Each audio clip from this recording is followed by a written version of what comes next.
इस वीडियो में भगवान बुद्ध की जीवन यात्रा का वर्णन किया गया है, जिसमें बचपन से ज्ञान प्राप्ति तक के समय को दर्शाया गया है, जो उनके जीवन और शिक्षा का वर्णन करती है।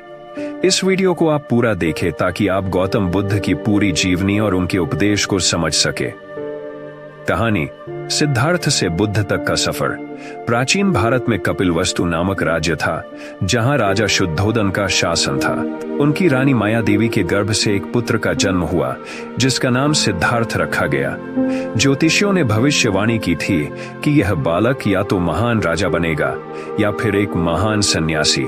राजा शुद्धोदन ने यह सुनिश्चित करने का निश्चय किया कि सिद्धार्थ एक शक्तिशाली राजा बने।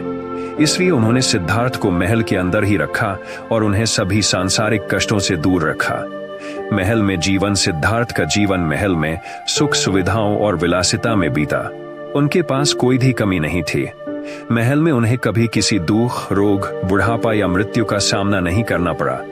उनका विवाह यशोधरा नामक एक सुंदर और गुणी कन्या से हुआ और उनके पुत्र का नाम राहुल रखा गया। 4 दृश्य: जब सिद्धार्थ 29 वर्ष के थे तो उन्होंने अपने पिता से बाहर जाने की अनुमति मांगी।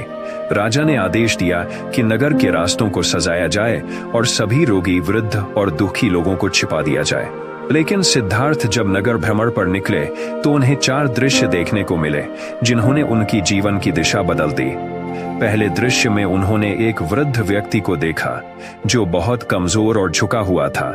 दूसरे दृश्य में उन्होंने एक रोगी व्यक्ति को देखा जो पीड़ा में था। तीसरे दृश्य में उन्होंने एक मृत व्यक्ति की अर्थी को जाते हुए देखा, जिसे देखकर वे समझे कि मृत्यु अटल है। और चौथे दृश्य में उन्होंने एक सन्यासी को देखा जो शांति और संतोष में लीन था। इन 4 दृश्यों ने सिद्धार्थ को जीवन के असली सत्य से अवगत कराया। उन्हें समझ आया कि संसार में सभी जीवों को बुढ़ापा, रोग और मृत्यु का सामना करना पड़ता है और इनसे बचने का कोई उपाय नहीं है।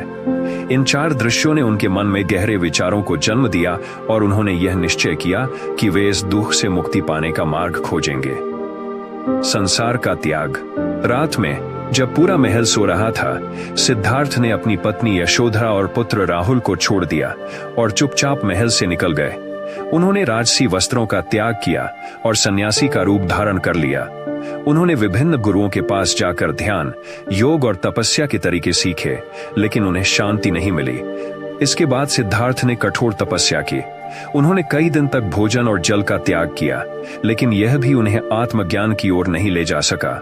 उन्होंने समझा कि अत्यधिक तपस्या और विलासिता दोनों ही मार्ग सही नहीं है। इसके बाद उन्होंने मध्यम मार्ग का अनुसरण करने का निश्चय किया। बोधगया में ज्ञान प्राप्ति। सिद्धार्थ बोधगया पहुंचे और वहां पीपल के पेड़ के